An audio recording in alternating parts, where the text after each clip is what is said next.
All right, welcome to this live stream, Thursday, August 21st, 2025.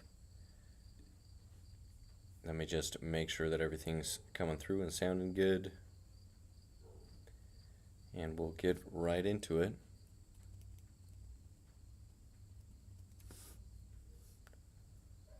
Let's see,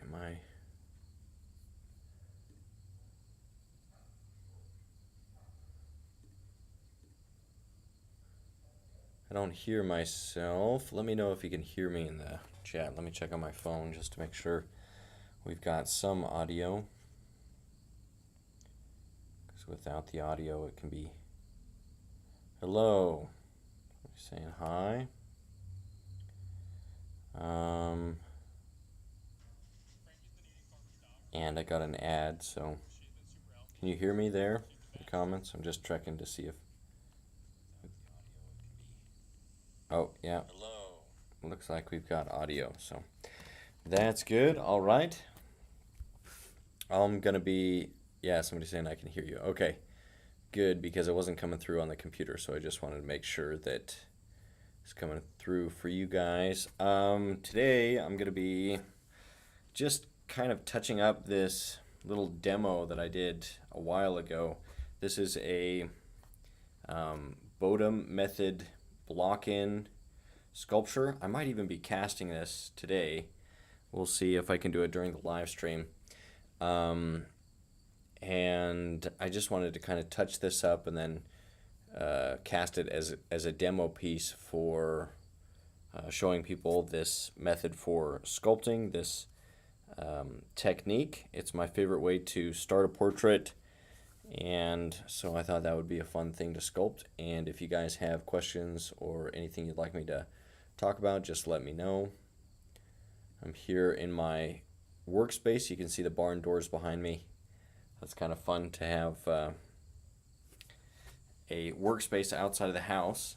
It's a little bit warmer in here than I'd like, but it's fine. We'll deal with it. Let me see what it looks like. What this camera looks like, and if I want to include that. I think it looks worse, so I'm just gonna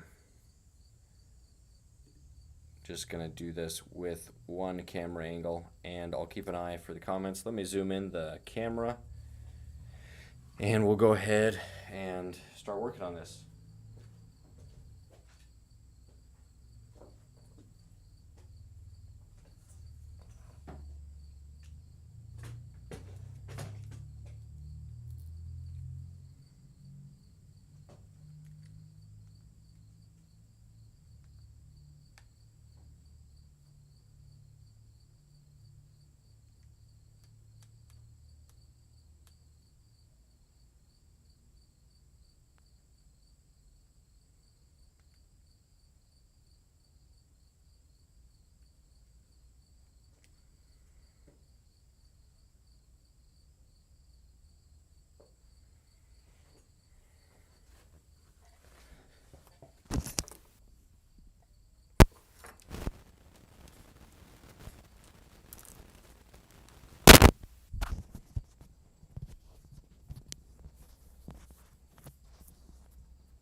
Okay, so let me hook up the mic and get everything ready.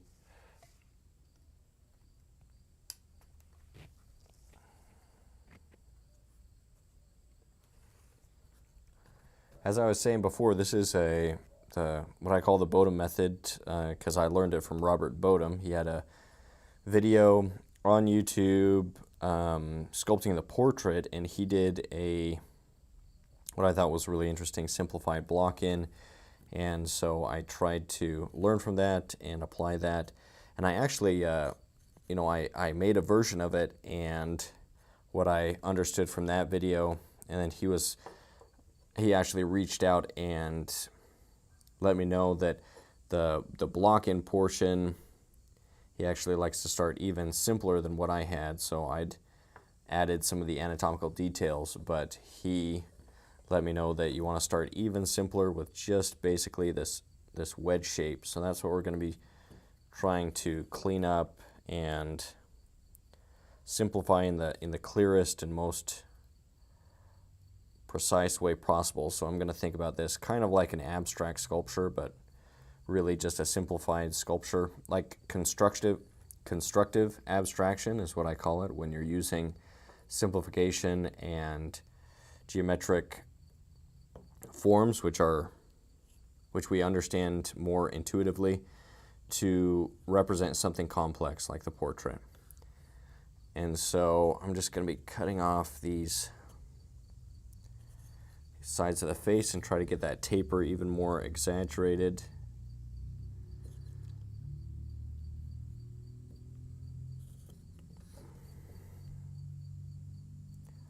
And this is a great method that I recommend students use to be able to have something to draw onto when they're working, because this gives you something to add onto. And additive sculpture, I just did a lesson on that, the difference between additive and subtractive sculpture, where additive is in clay, and with that you want to sculpt thin to full, whereas subtractive sculpture in stone or other materials, you want to sculpt fat to thin. Somebody says, hey Andrew, just wanted to thank you for the videos on the Proco 3D in this channel. I've been implementing them in sculpting and it's been a big help. Well, that's great to hear. Yeah, I appreciate that. Yeah, that's why I make them, to hopefully help people that are trying to learn the ins and outs of sculpting. And so I'm glad that you found those useful in some way. And I'll try to keep making it. It's been a while since I posted or created anything for the Proco 3D channel, and mainly that's because I'm working on a course. So I'm working on the stone sculpting course, and so I haven't had the extra time, because I try to keep up with my channel, because that's the one that I have more control over, and it's more, me as an individual creator. The Proco channel is obviously associated with Proco, and it's more focused, whereas this channel is more just whatever I'm interested in or whatever I'm thinking about or working on. So I have a little bit more freedom with this one, and I try to be more consistent with posting on this one, though, it's been I've taken a couple weeks break because I had a sculpting show, a stone sculpting show, the Sculpture in the Park, and so I was busy with that. But now I'm going to try to come back and keep posting these videos to try to help people. But I appreciate the comment and the sentiment, and it's it's a niche thing, sculpting, but it's something I enjoy, and I'm grateful to be able to do something that I like. Let's see, let me switch camera angles to hopefully so you guys can see a little bit better what I'm doing.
So here you can see this like wedge shape, and I'm just trying to clean up, make look a little bit better.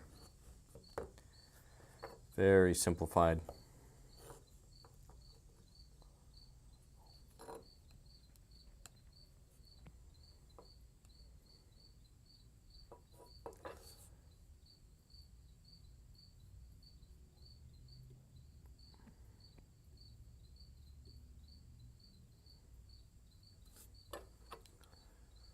He says, the person that was saying thank you says, me too, I like working with my hands. I've been making figures ever since I had sticky tack on my hands.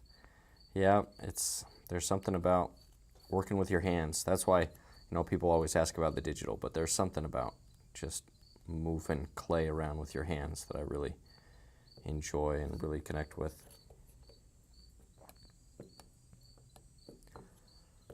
So I'm gonna try to clean things up, and we'll see if we can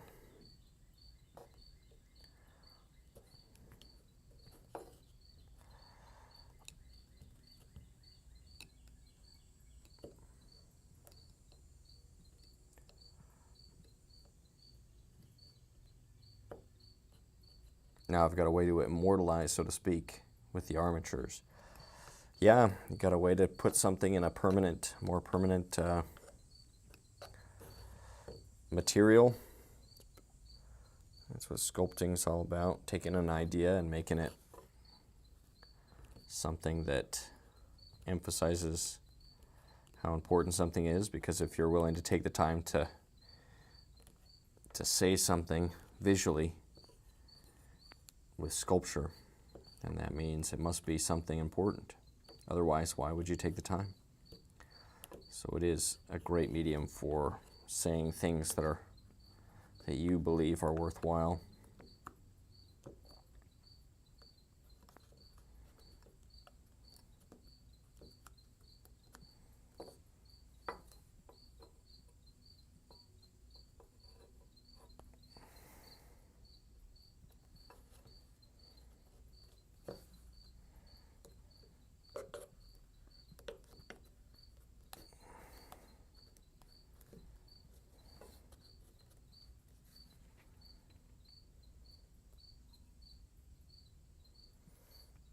I struggle with armatures, wire ones specifically. Yeah, wire armatures can be tricky, but there's a few videos, one on the Proco channel and one on this channel. The ones on this channel, the Andrew Joseph Keith YouTube channel, I find to be a little bit more straightforward. They're a little bit easier to follow. The Proco one, it's also a good way to build armatures, but it's a little bit more of like an advanced, a little bit more tricky. I think I probably should have gone with a simpler method for the armature on that channel, but oh well. But yeah, I have several videos because it really does help to have an armature that's proportionate and has all the measurements of the body in place. I'm just going to stick this to the base a little bit more firmly as I'm working so it's not moving around.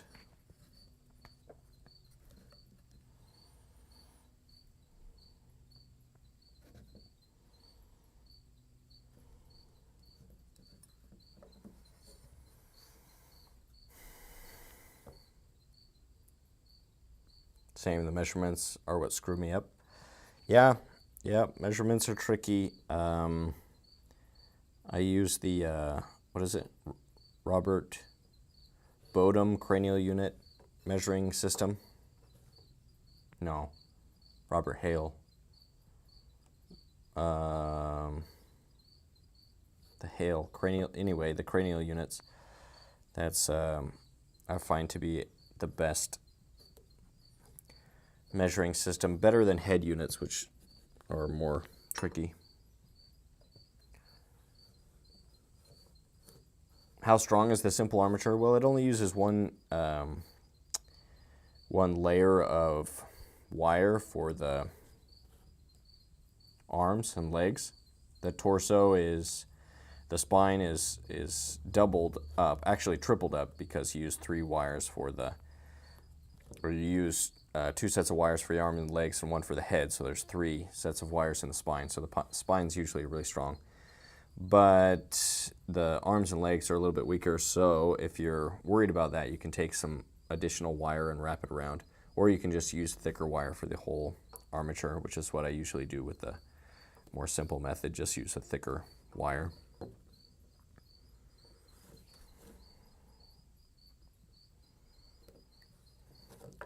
So I'm trying to clean things up and make things as symmetrical as I can get.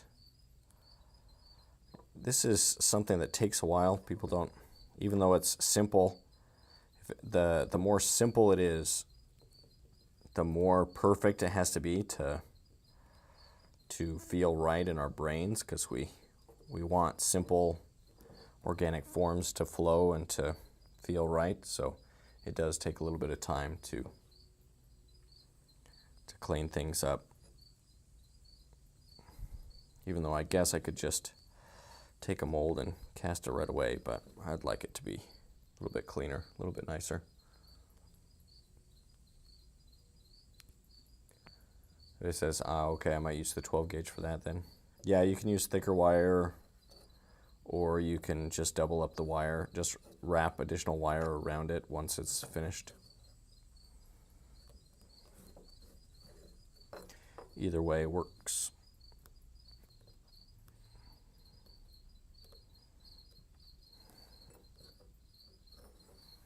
Broaden these shoulders just a little bit.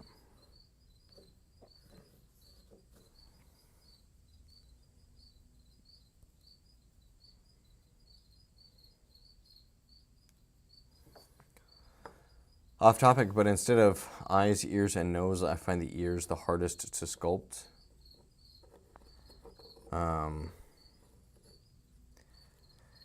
Yeah, the ears are interesting, so they're an interesting feature. But the thing is, people don't, like, that's not where people's eyes go immediately.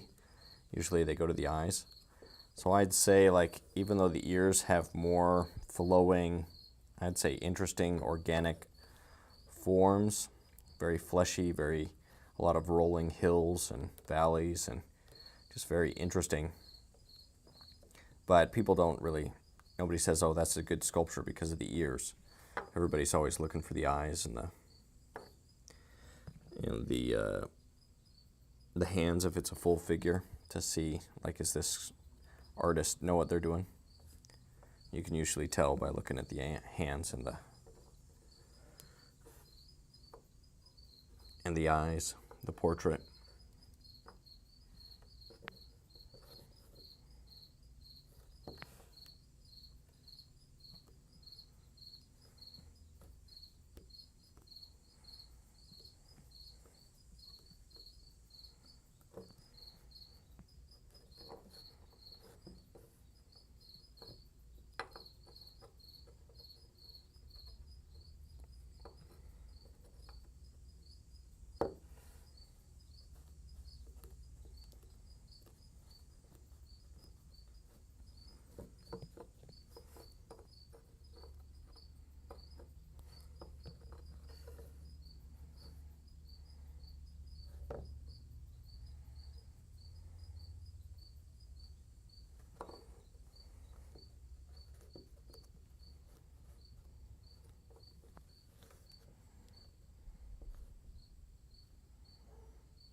I got to decide how I'm going to simplify the shoulders. That's kind of what I'm thinking about right now.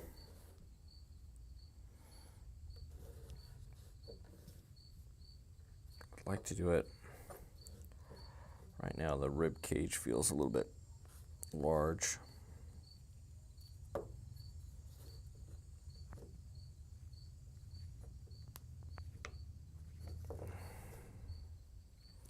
But yeah, something like that feels better, where it comes in more at the edges.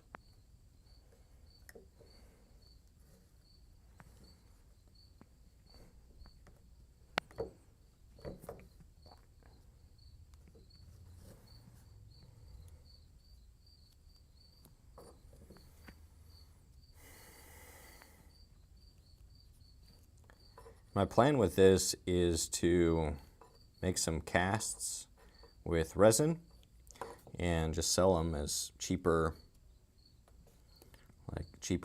demo pieces, having something that you can reference as you're making the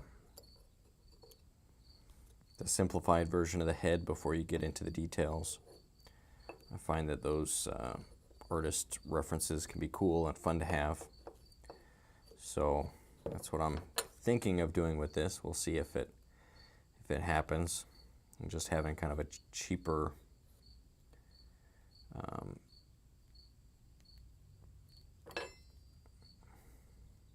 kind of sculpture, like an abstract sculpture. Oh man, the symmetry on the back is really off. I need to work on that.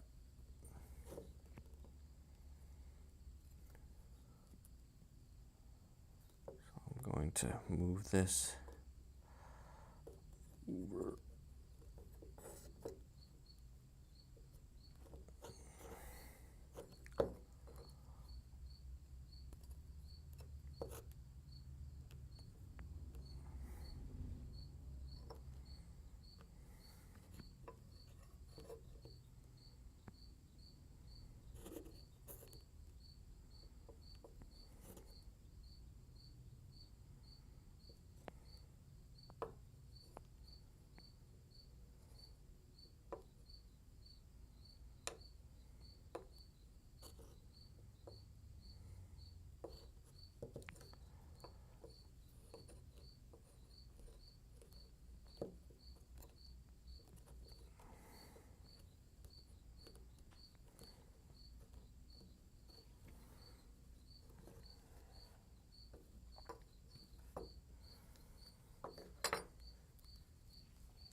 Change angles again.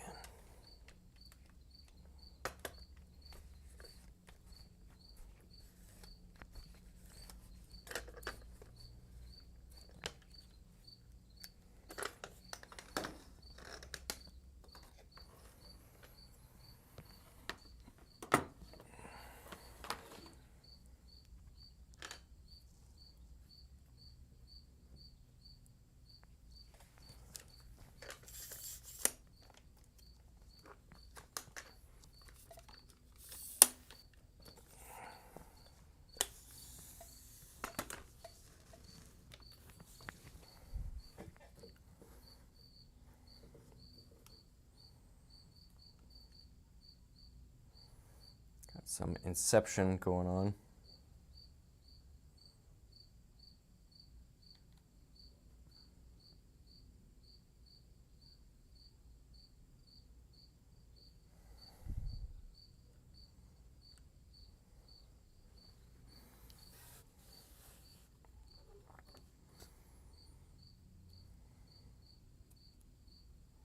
What clay mixture do you use for this? This is Chavant medium clay mixed with just a little bit of hard.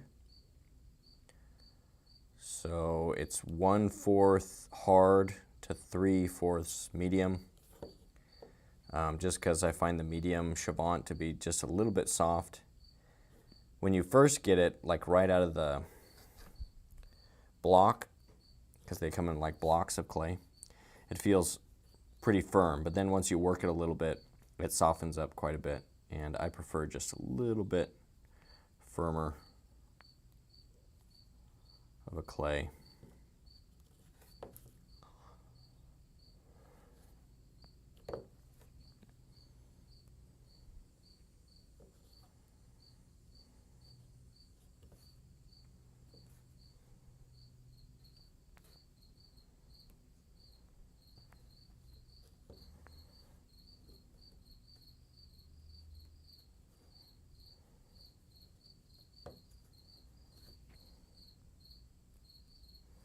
Just going to give a little bit of an indication of the clavicles. It's a simplification, but I want it to be, educational, instructive. Educational.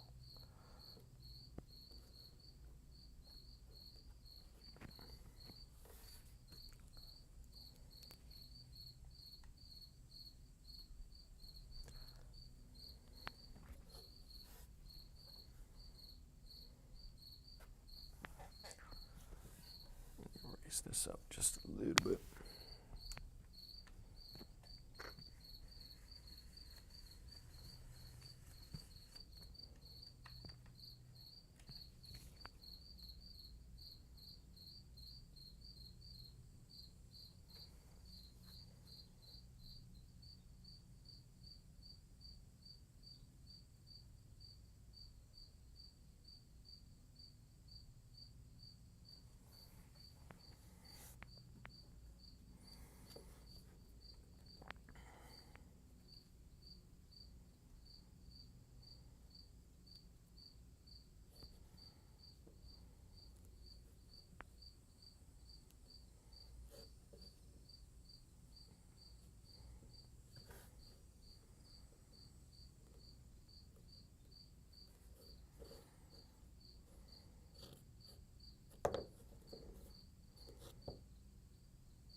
If you're interested in portraiture, portrait sculpting, I highly recommend the portrait sculpting course. It's over at proca.com/portraitsculpt. There's links in the video description. Should be links to all of the courses. The Figure Sculpting Fundamentals course is kind of like the beginner, like introduction to sculpting the human figure. And then the portrait sculpting course goes in a little bit more depth in portraiture.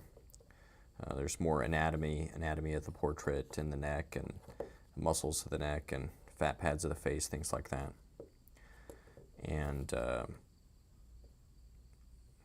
hand sculpting course is similar to that. So if you struggle with the hands, that's also a course that I developed to help people that want to get better at sculpting the hands as well. But those 3 courses are available, and you can join those and follow at your own pace. There's a bunch of demos and lessons that you can follow along with, and I try to make it the best online course out there in the world that you can find. Now, I don't know if I succeeded, but I tried, so I tried to make it the very best, and the reviews have been very positive for it. So if you think, oh, I might like to get better at sculpting, then I definitely recommend checking that out.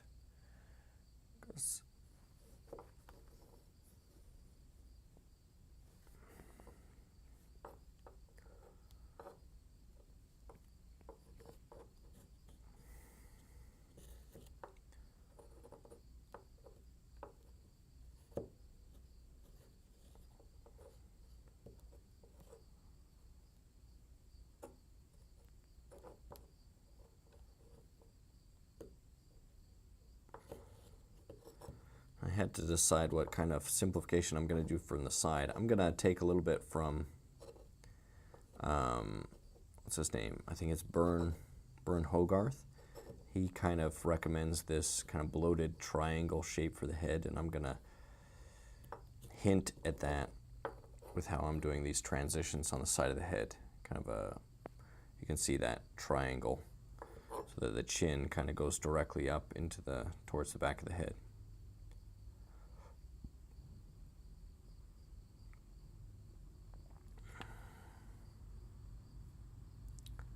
Hey, what's cracking? Not much. My neck, maybe. Let me see. Can I crack my neck? I'll show this. Oh, whoops. See if you can hear. Oh. Did that come through on the camera? Or on the audio? My neck cracking. Maybe my knuckles. I like to crack my thumbs like this. That's what's cracking.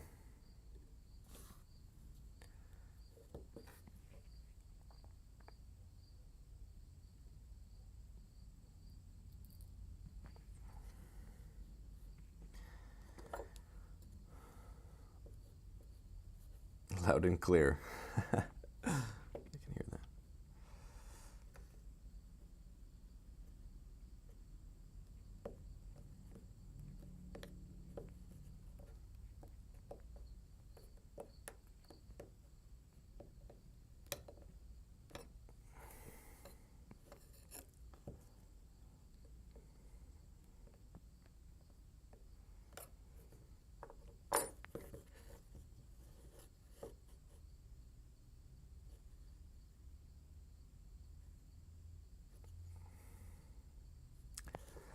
Also want the widest point to be about where it should be here, which is a little bit lower than what I have. I'm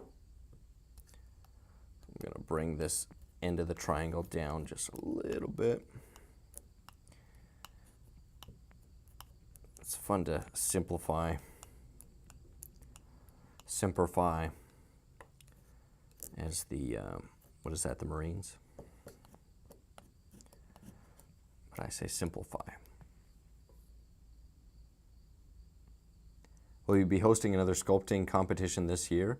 I hope to. I should. I guess I've been hesitant. I felt like I did a bad job of judging the last one, and people were, I think, rightfully upset in the comments that the ones that I picked for first and some of the ones that I did as runner-ups should have been switched. And then I thought about it after, and I kind of agreed with them, so I've been like putting off the competition stuff because I just was like, because I have done competitions several times, and I know that feeling of like, the judge didn't choose the right one. But it is kind of tricky. So maybe I've been avoiding the pressure of doing that again. But I'd like to. I like the competitions, and it's a good way to encourage students to improve. And so maybe I'll try to do one. I'm kind of working on the stone sculpting course. That's what's taken up a lot of my time and mental and creative energy. I was working on that. It's a lot of video editing and things like that. But I would like to do another competition.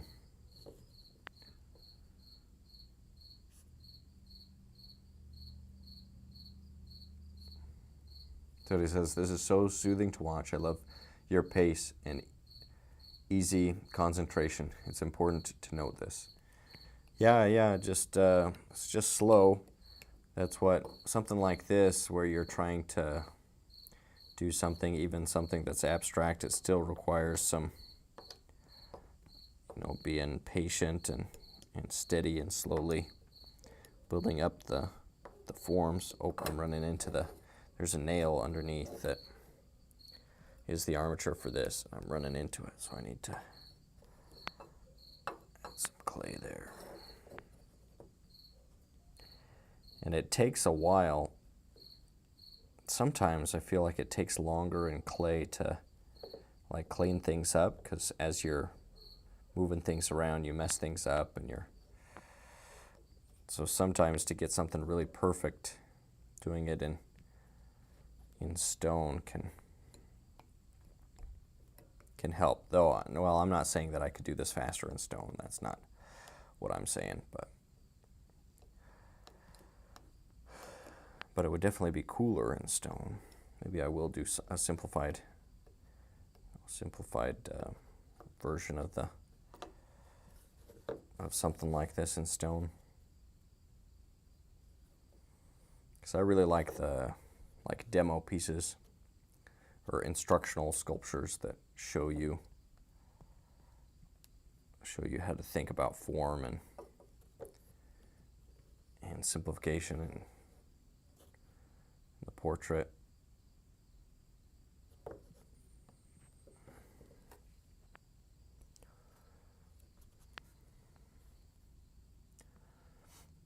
Sweet, I'll need to practice my beginner sculpting skills then for the competition. Yeah, I'll see if we can get one going. Then I also have to, I have to find sponsors and save up some money myself, because it's like, it's $250 that I try to put in and then get that from other sponsors and things.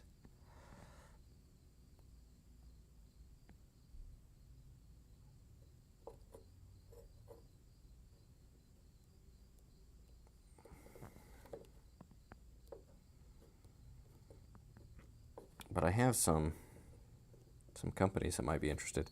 I am talking with a company called Sculpture Depot that's located around Loveland, Colorado, and they want to do some more online stuff. So maybe I'll reach out and see if they'd like to support as a sponsor the next competition.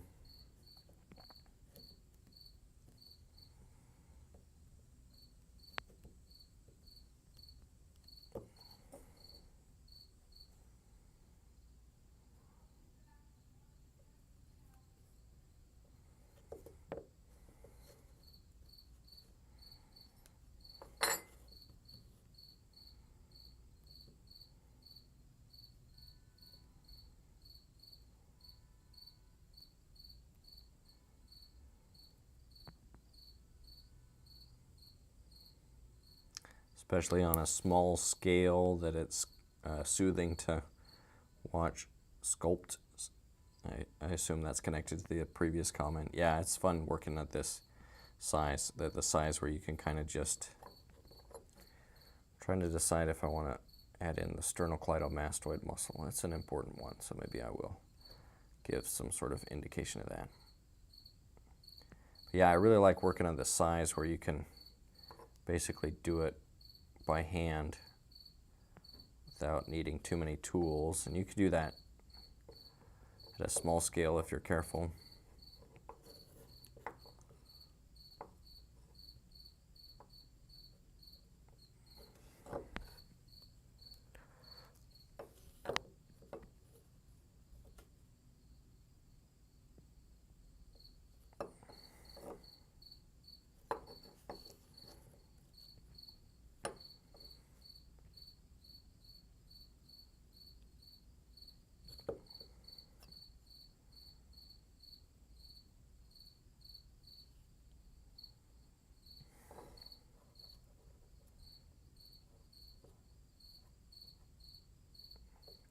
What are you using for this? I assume you're talking about the clay. This is Chavant medium clay mixed with a little bit of hard. I mentioned previously that I like to mix like 1/4 hard to 3/4 part medium, just because I find the medium a little bit soft.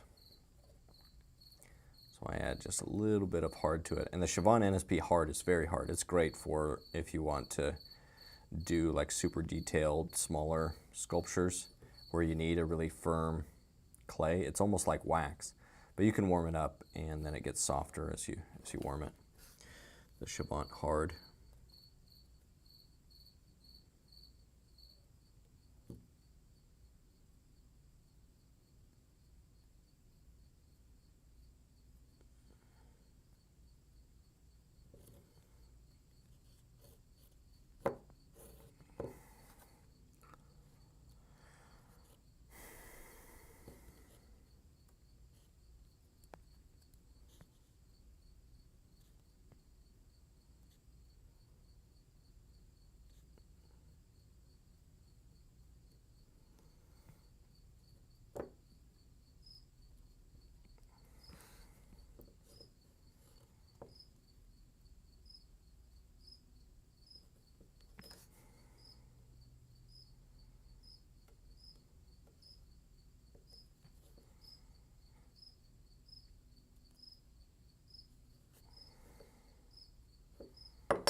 Thanks, looks nice and firm, unlike the cheap clay, which gets rather soft when warming it with my hands while kneading. Yeah, this one, you can see that I have it warmed in my hands with this part of the clay, but it doesn't get super soft.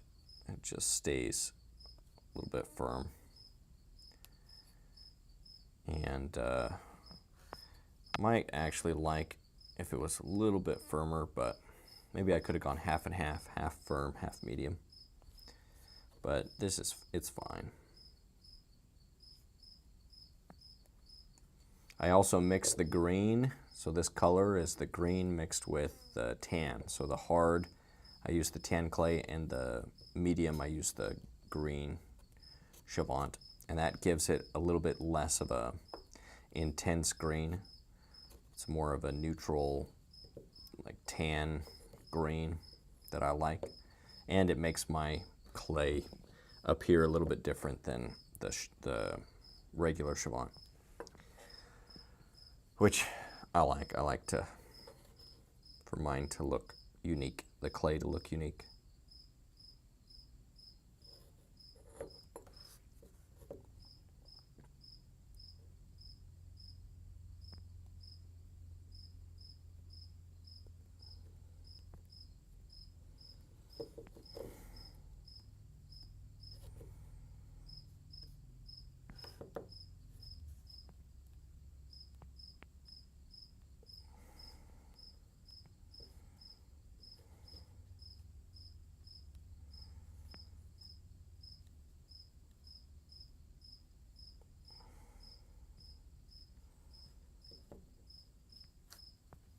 I prefer to work with light colored clay, better to see the form. Yeah, light colored clay is really nice if it's, this is fairly light. I mean, it's maybe a little bit, I guess it's probably more like skin tone.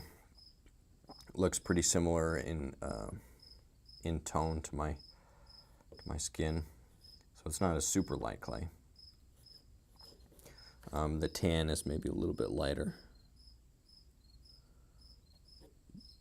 But yeah, usually dark clays are good for seeing the outline, and light clays are good for seeing the surface form. That's what I usually tell students. If you want a clay that's really good to focus on the outline silhouette, you use a dark clay, like a white background. And if you really want to see the surface shadows and forms and all of that, then a light clay makes those more present. A light clay or wax, you could use a white, like a microcrystalline wax, comes in white. And that's a nice sculpting medium by hand, if you're sculpting by hand. Microcrystalline wax is really fun.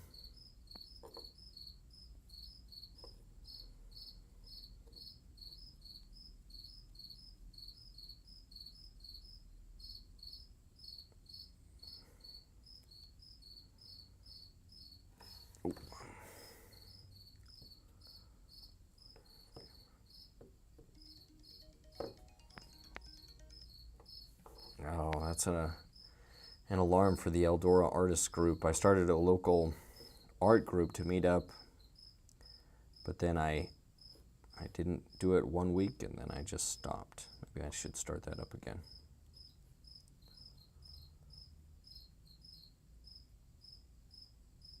Just a place for artists to meet and work on stuff.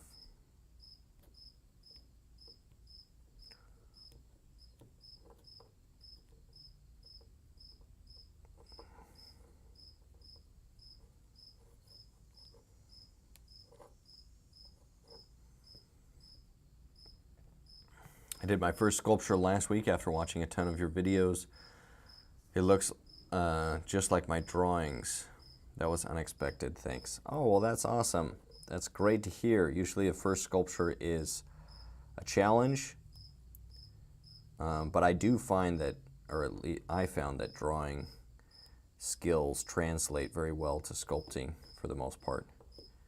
That if your style and your understanding from drawing is really easy to translate into sculpture.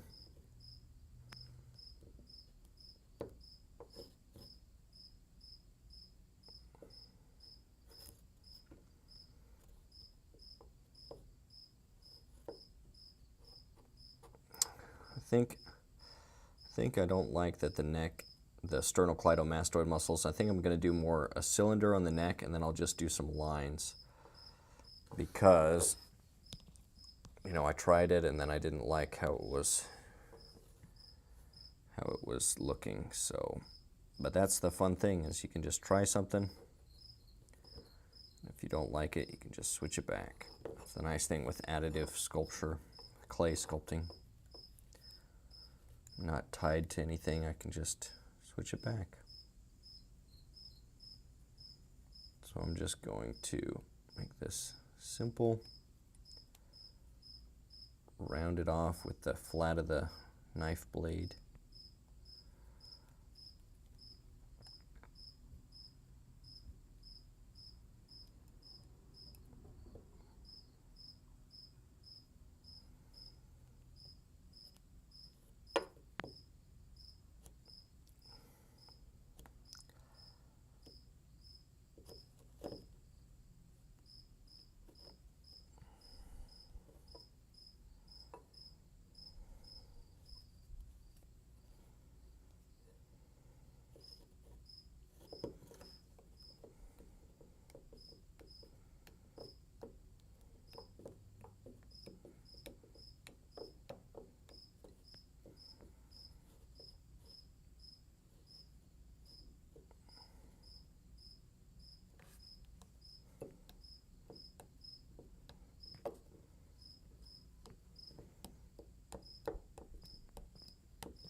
trying to decide where I want these transitions from planes on the back of the head. I think I want to give a little bit of an indication of the external occipital protuberance where the skull ends and the muscles of the neck begin. So I'm just going to add a little bit of clay there, like that, and then just kind of blend that up and down.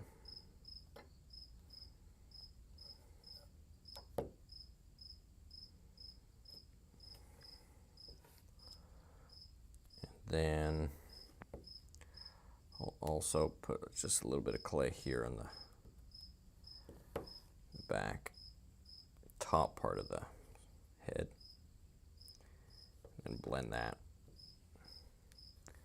So just add those pieces of clay in. Then I can take the knife and blend those in to create a new plane change or a line.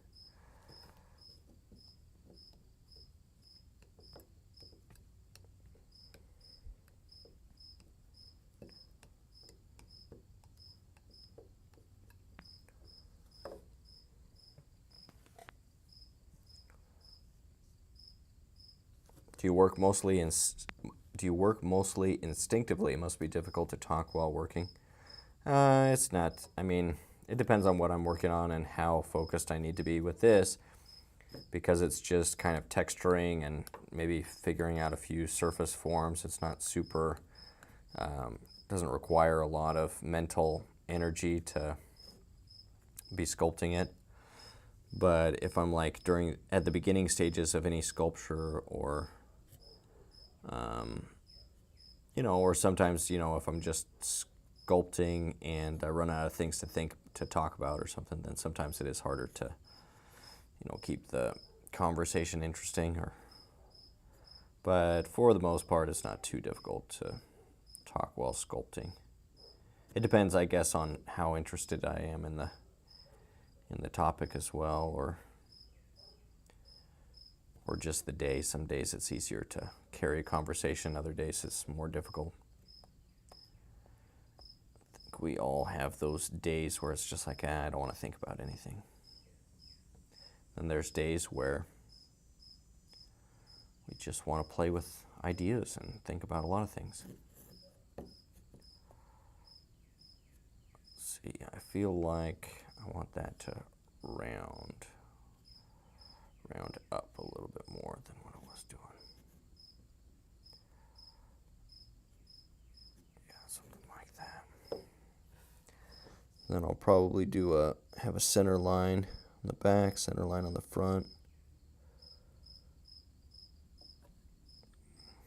Maybe a center line through the head a little bit. Ooh, change the center line. So I get to that.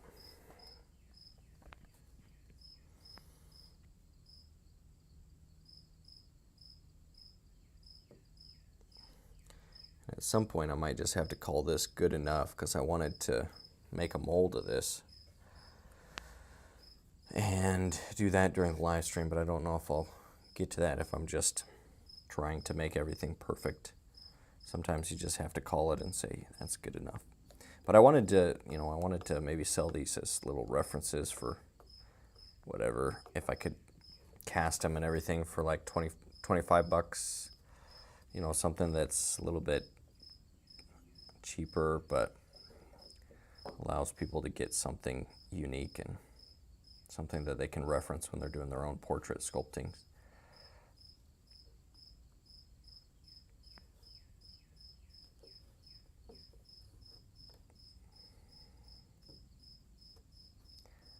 That's an interesting way of phrasing it. Do you mostly sculpt instinctively, or is there a lot of thought behind it?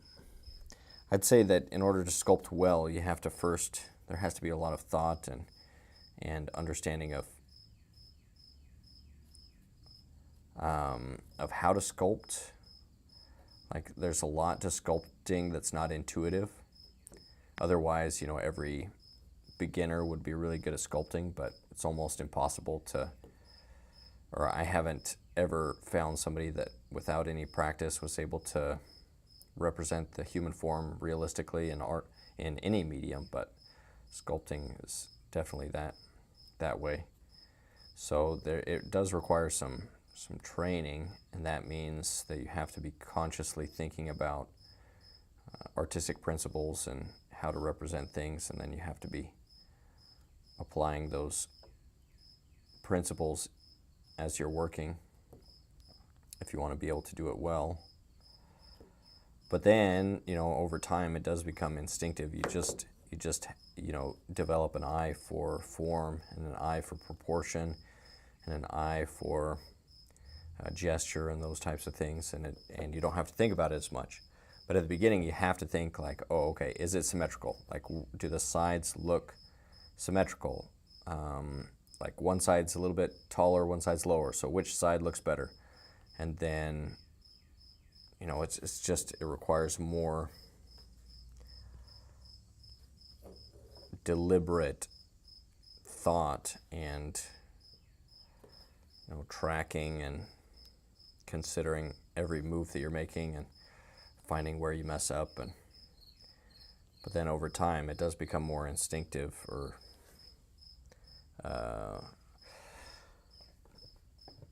it's a process called, and I've brought this up before, but it's called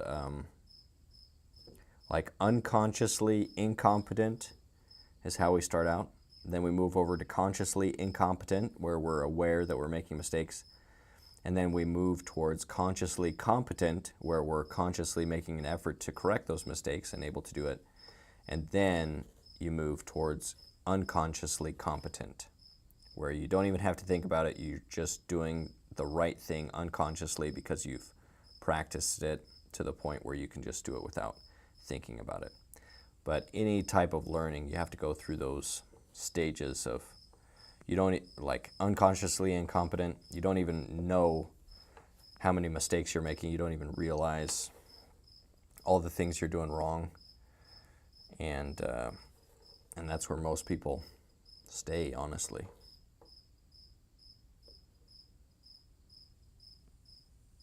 You're very confident in your skill, it's obvious. I guess so. I don't know. I guess you have to be kind of confident in your skill to be an artist, or you have to kind of have a little bit of an ego. I think any successful artist has to have kind of if you're saying like, I'm gonna make something with my hands that's new and that's, doesn't serve any function as far as survival. It's not something you can eat or that'll keep you warm or that'll keep you,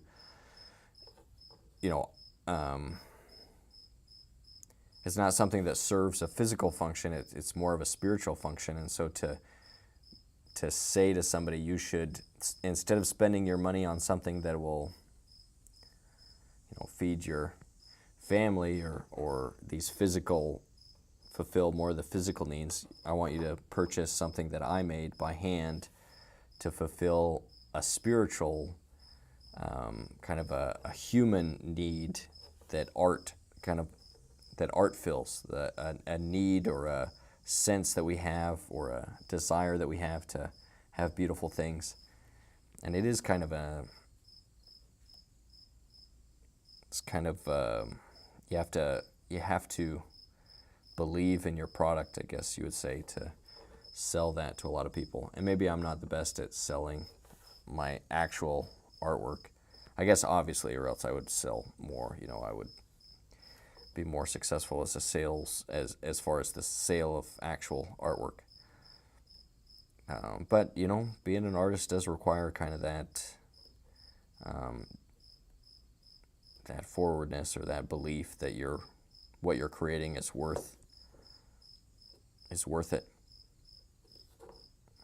I guess unless you have the means that you can just create without worrying about what anybody thinks. In that case, who cares what other people think? You don't have to sell it. You don't have to convince somebody to purchase what you're selling. You can just do whatever you want.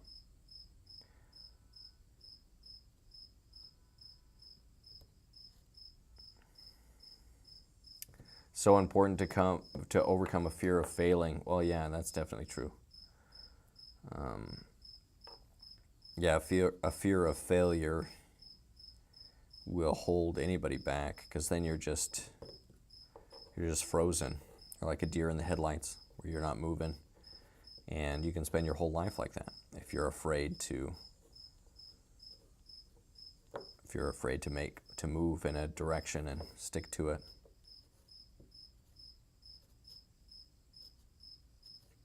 And a lot of people, they just stay in that area of like, oh, well, I won't really try, because if I don't really try, then I can't really fail. And by staying in that zone, you fail. You've already failed, basically. So you have to be willing to try and make an effort and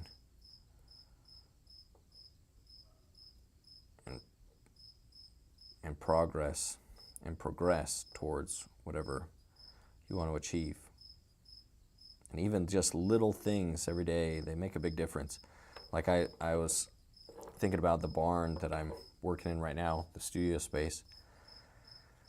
And, it's way better than it was. It's still, I still look at it and I'm like, oh, there's so much that needs to be done. But I can work in here now. Like, there's electricity. I buried a extension cord to get electricity out here.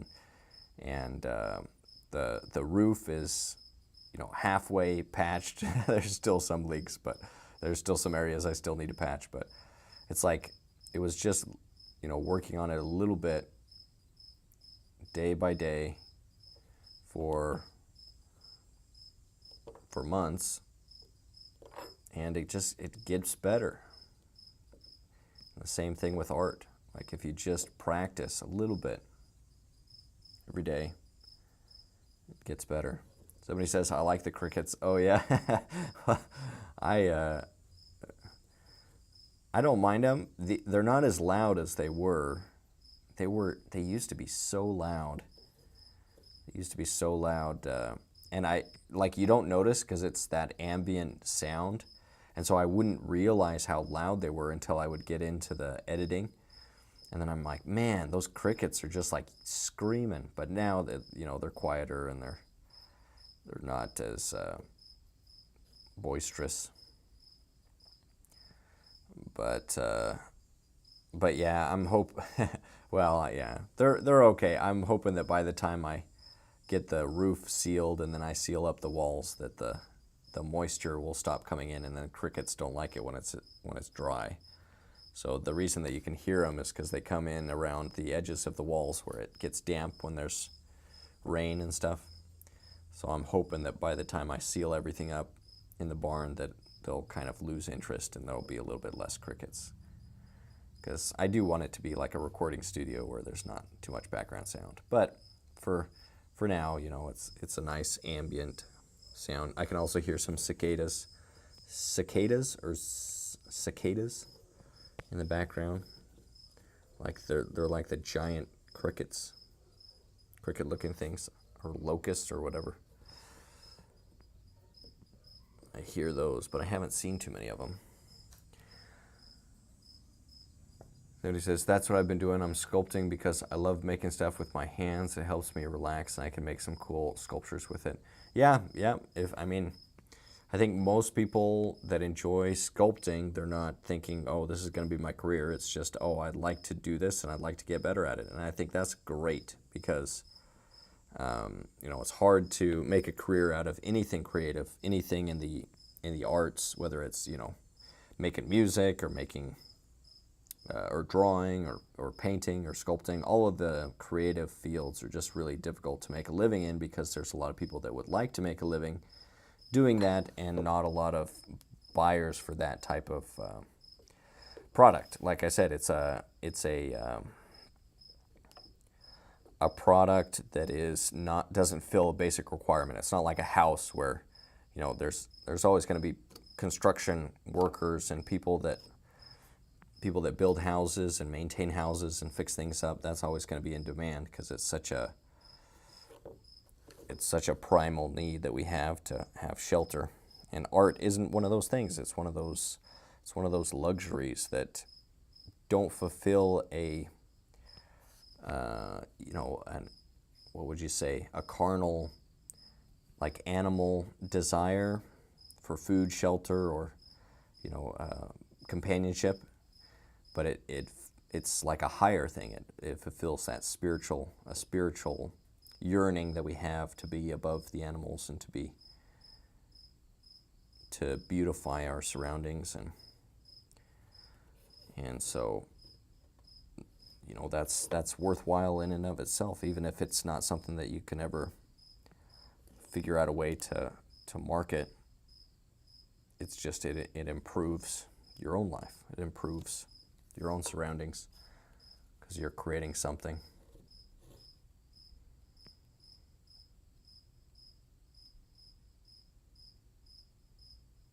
Start the face. The anticipation is killing me.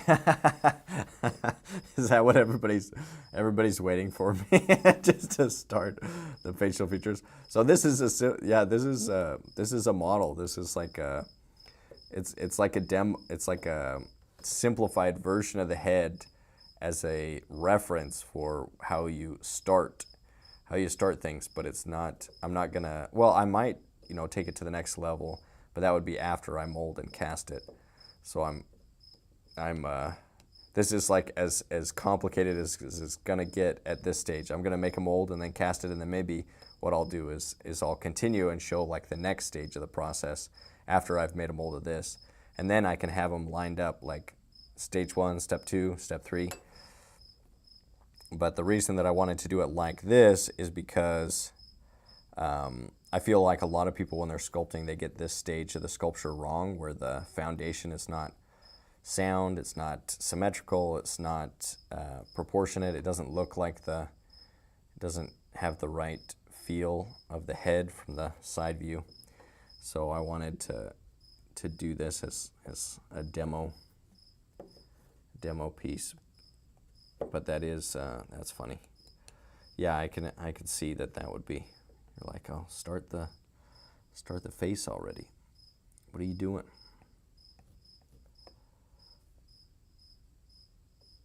I'm just trying to clean everything up to where if I take a mold, it'll look decent.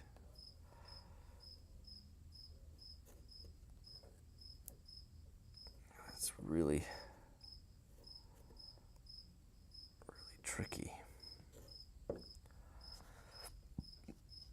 How do you balance your spiritual needs with time you spend working? Are you able to merge those? How do you merge those? Or how do you balance those? I'd say that, well, as far as spiritually, I'm a member of the Church of Jesus Christ of Latter-day Saints. That keeps me, that's a congregation, a church that keeps me grounded spiritually and has, increases my faith in Christ, Jesus Christ, who I think is, who I believe, and I worship as the Savior and Redeemer of the world. And so spiritually, that's kind of that's where my roots are. But I try to, if I can, when I wake up in the morning, say a prayer. It's not something. It's something that I'm still trying to build the habit. So I don't do it every day, but I try to, say a prayer, read the scriptures. So right now I'm in the Bible. I'm in the Old Testament, going through and reading. I actually just read, or I'm still in Job right now, reading through Job, which is an interesting, very interesting story. And so I haven't got to the part where his life gets better. I'm just like, all these terrible things are happening to this righteous man.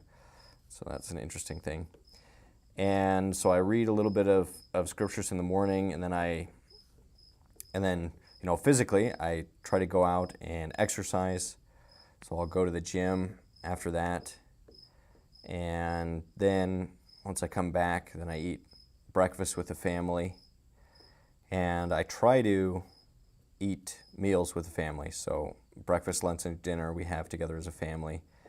And then after breakfast, I'm working on whatever project needs to be done that week. I've been really busy, like getting for ready for the sculpture show, and so sometimes those types of urgent things will take, the time away from YouTube and other creative endeavors, and I'll just focus on like sculpting stone for a while. But I really try to have that routine, like that daily routine of planning my day and making sure that it's intentional, because your day is your life. Like whatever you do, whatever you did today, that's your life. That's going to be your life. And so whether it's a good habit or a bad habit, that's your life. So like turning the day into something that you want to live and you want to, like making today a good day is really important. Then, after dinner, I try not to do work after dinner. Have it kind of be family time where we watch a movie or, go for a walk or do something together as a family. And then before bed, we do family scripture study. So that's when we get together as a family and we do a song and in scriptures. Usually we'll memorize some scripture that we're working on as a family and sing some hymns that we're learning, and and say a prayer together as a family. So that's kind of my life, and that's where I'm at right now. I have kids that are little and trying to teach them and bring them up in something that's good and true and beautiful, and I get to spend a lot more time with them just being here around the house than most dads, so I'm very conscious of that how blessed I am to be able to work from home. But balancing it is just it's just time management, which I'm not saying I'm great at. Like a lot of time, I'm like everybody. I spend a lot of time just wasted scrolling, doom scrolling on Instagram or wherever, or just arguing on Twitter, or I guess it's X now. But so I'm not perfect. I'm not perfect with time management. But if I get those things in, those basic, like physical, spiritual, family, then if I do those things, I have a good life. I have a good day, and that day becomes my life, and I have a great life. I'm super blessed. And so if you can figure out a way where you can have a daily routine that's something that you're like this is good, this was a good day. If you can build that, then you'll have a good life. And I would definitely encourage that. It was fun sculpting that piece. I can only draw 2 dimensions. The third dimension was cool, turning the figure, filling all sides, very fun. Yeah, it's, sculpting is it's a fun thing, and I think more people should try it. I think more people would realize that how fun it is if they just give it a try. And I really enjoy it, so I'm always grateful for the chance I have to be an artist, because it's not something that people were able to do very much throughout history. Not a lot of people have been able to do that. So I'm very blessed. Your life sounds divine. Whatever we do it as unto God. It sounds as if you're getting it right. Well, I'm trying. Yeah, it sounds good like that, but I still, we still, have fights, and we still have, we still fall short of, we all fall short of the glory of God, as scriptures say, and so we still stumble and have bad habits and have things that get in the way of that spiritual element of our lives, but we just try to do a little bit better. That's one thing I really appreciate about the Church of Jesus Christ of Latter-day Saints. It's the church. Some people refer to us as Mormons, though we try to refer to ourselves by the name of the church,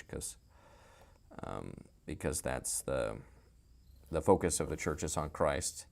But one of the things in our doctrine that I appreciate that I don't see as much in some, especially like other Protestant denominations, is the search for progression, for eternal progression. That's something where, because I've seen some people talk about salvation as like, what do they say? They'll say something along the lines of like, what day were you saved, or what day did you accept Christ into your heart or something? And they talk about it very much as an event, like that there's one day where you weren't saved and then boom, you were saved. And we, as members of the Church of Jesus Christ of Latter-day Saints, from what I understand of our doctrine, see it more as a process, that we're trying to perfect ourselves, we're trying to work on ourselves and just get a little bit better, and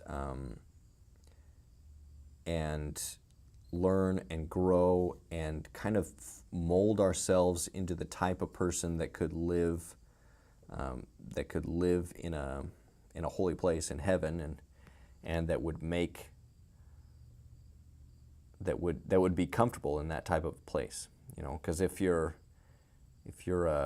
somebody that really enjoys living in sin, then you won't be comfortable in a place where everybody's holy, or where you're in front of the ultimate judge of everything, God and Jesus Christ, where you're going to be judged by them. You won't feel comfortable in that presence. And so we're trying to mold ourselves into the type of person that could be comfortable being in a place without sin, in a place without these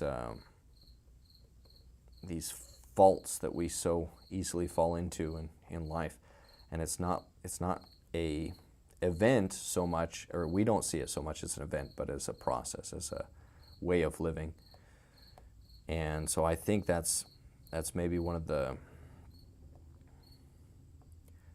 things that I really like about our doctrine, is that we do see it as an eternal progression, that you never really get there, certainly not in this life. You don't get to a point where you're perfect. You're just constantly working on being a little bit better every day of your life, and if that's how you spend your life, then you'll have a good life, or you certainly have the chance. Your chances of having a good life will certainly increase, though there's still tragedy, and there's still,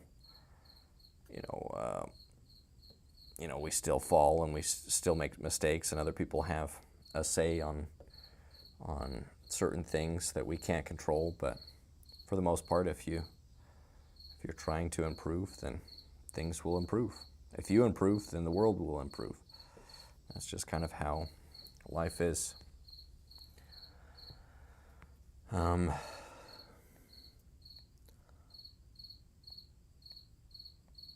So yeah, I definitely find value in that doctrine, in the Church of Jesus Christ of Latter-day Saints.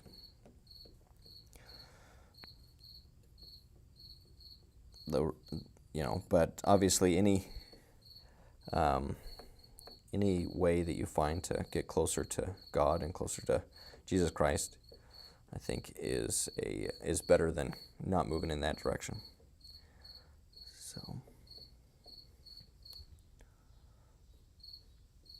somebody says, I agree, it's very much like a sculpting process. Yeah, it's very much. We're just trying to sculpt ourselves into the people that we should be, one stroke at a time, one tool mark or piece of clay.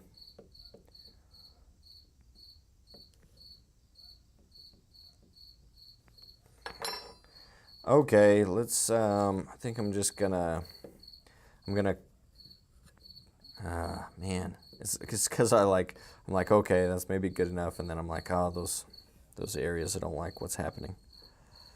But I think for this first version, I'm going to take away the center lines, and maybe I'll do another version where I'll have the center lines drawn in and some guidelines and things like that, because I can do that afterwards. But for this, I'm going to call this good enough. And let's get the, let me zoom out and I'll get the supplies and we'll see if I can't make a mold and cast this in another material. And that could be a fun little project. And I'll do it during this live stream. So if you want to see that process, I'll get into that. Let me just go grab, I'll zoom out and then grab the supplies that I'll need to do that. Ooh.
Okay, so for this I'm going to be using this SRC Cast-A-Mold Platinum silicone rubber.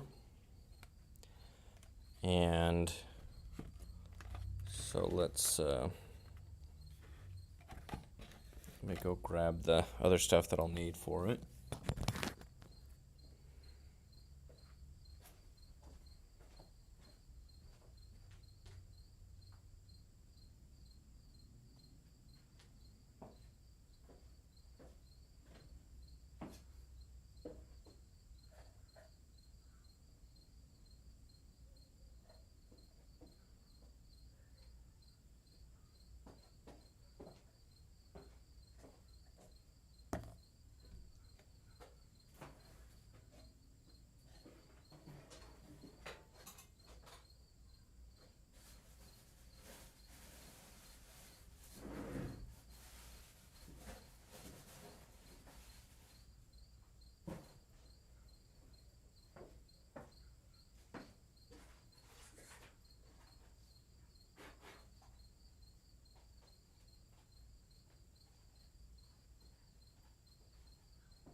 I think that's big enough.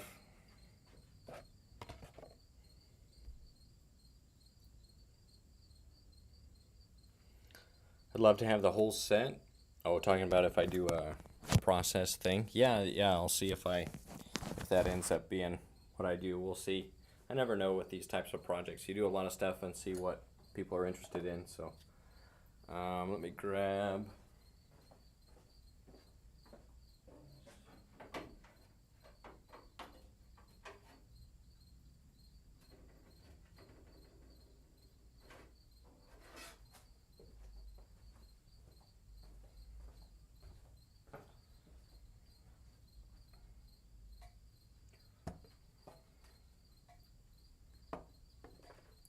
This here.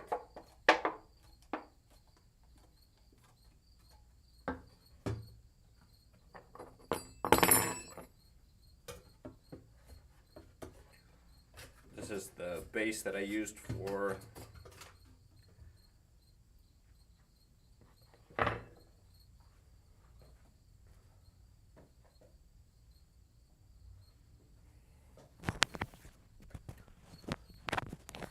zoom in just a little bit.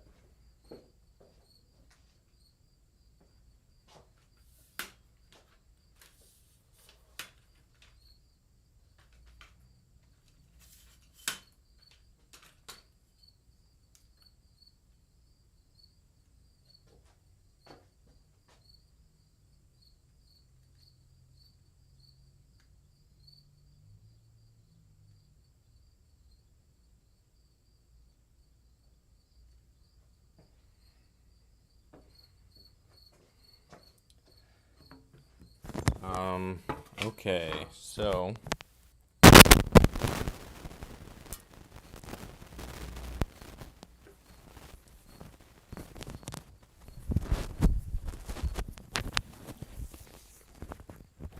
this is the base that I used for the father-son sculpture cast, and it worked pretty well, so I'll just be using this as well.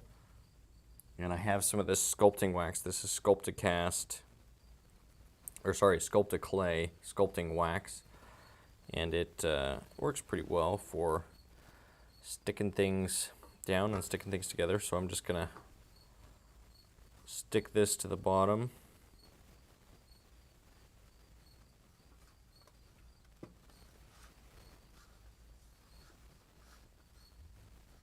So that it doesn't move around when I'm working.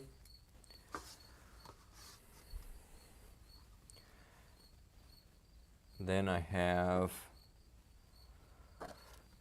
this cup. This is we eat at Panda Express every once in a while, so that's what I'm going to be using. I've cut out the top so that I can just put it on and then attach everything to the base. Let's see.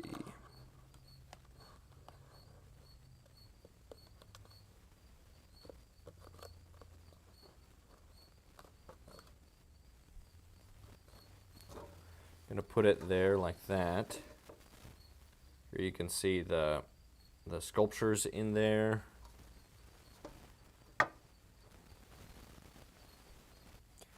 And now I'm going to just want to make sure that there's room for the, oh, actually I'm going to turn it. Let me turn it.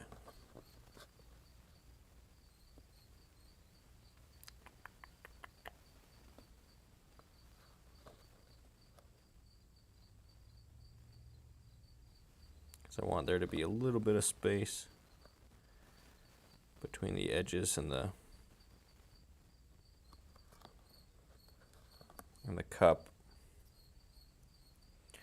which means that I have to use some clay to stick it where I want it.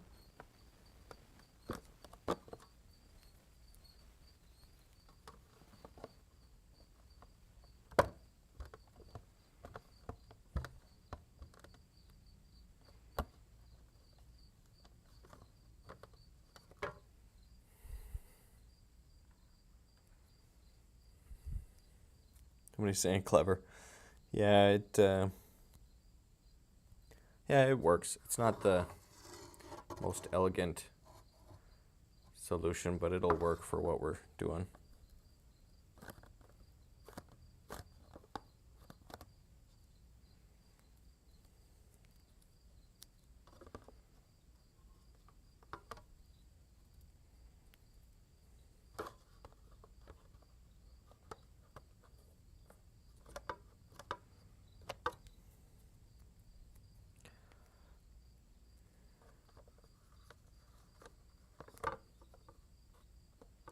I want to make sure that this wax surrounds the sculpture enough to where it's not going to be spilling out.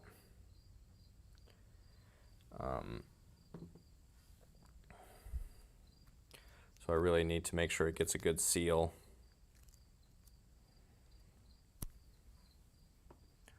All the way around, because we don't want silicone dripping, making a mess, and wasting the silicone.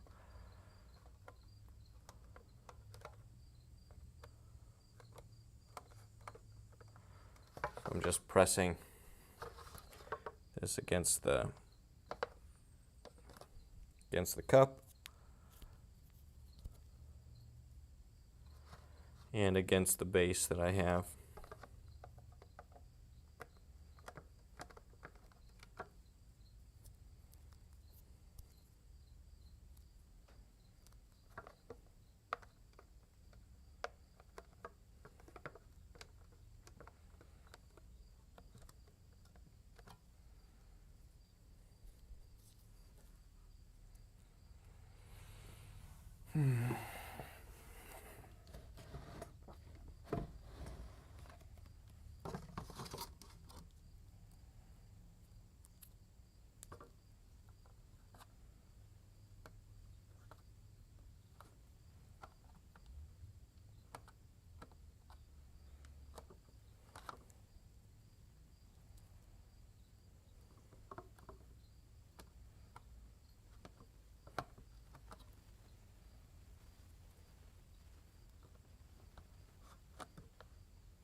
Hi, hello. Welcome to this live stream. Somebody's saying hi.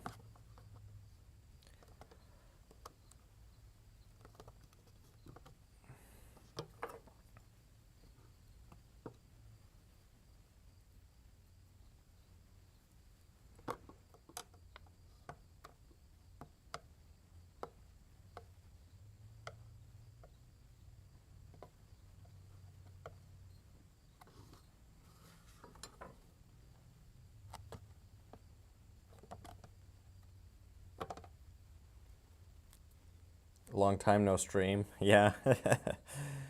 Yeah, it's been a while. There's, I don't know. Sometimes I'm like, is it worth it to do these live streams? Does anyone love me? Does anybody care? No, I don't think that. I just think, am I even able to be interesting enough that it makes it worth people's time to watch the live stream? I don't know about that. But yeah, it's fun. I need to get back into doing more these live streams.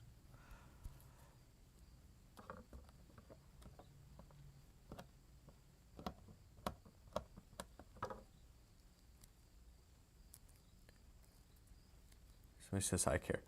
What are you doing? I'm sculpting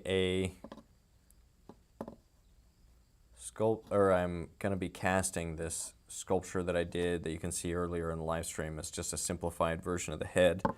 Oh.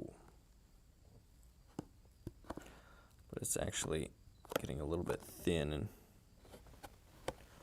this part, so I'm gonna bend out the paper where the face is getting a little bit thin. I don't like that.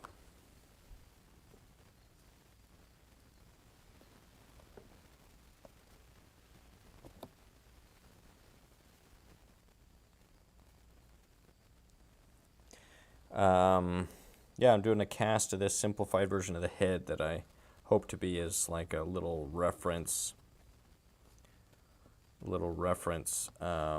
for students to work.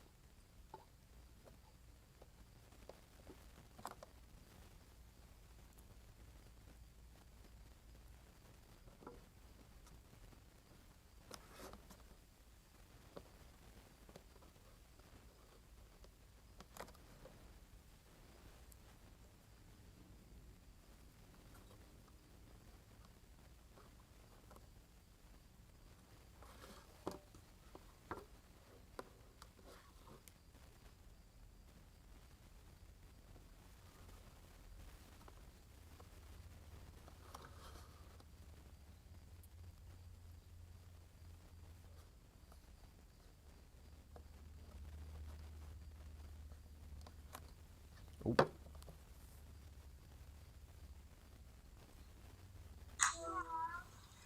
Hey. James says, Oh wait. Daddy. Oh yeah. I'm doing a live stream right now. Do you want me to end it? And Oh, I made dinner. So. okay, come on. All right. Looks like my son needs a diaper change and dinner is ready. So I will have to finish this another time, but I'll try to do it during. Maybe I could do another live stream when I'm ready to mold and cast this with the silicone. Let me just finish this wall so that I don't leave any places where the silicone could come out, because that would be unfortunate.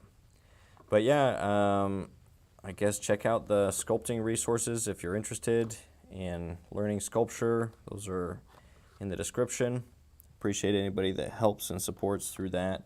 You can also support me on Patreon if you're interested in just, giving me money for the heck of it. Or like the super thanks on YouTube or things like that. And I appreciate anybody that supports in any way. And we'll see, maybe I'll do some casts of this simplified version of the head and provide those as references that you can use for sculpting, and try to make those not too expensive. And yeah, it should be fun. So next time I'll be casting, or I'll be pouring the actual silicone, mixing it and stuff. Right now, there's the sculpture that you can see in there, stuck to the base with some clay, and then I've built up clay around the bottom, and we're just going to be pouring the silicone up and then cutting the edge. I'll probably cut from back here because this is the thicker area. Cut it and open it up, and that'll allow me to make some casts of this so I can see how it looks. All right. Have a wonderful day. Should have came. Yeah, play. See you next time. Hope we get the next notification. Yeah. Yeah, keep an eye out. I'll try to do another live stream today or tomorrow when I actually pour this. Probably tomorrow sometime. Maybe I'll try to do it earlier than this one. But yeah. All right. Stay creative. Stay productive, everybody. Hopefully I'll see you again soon in another video.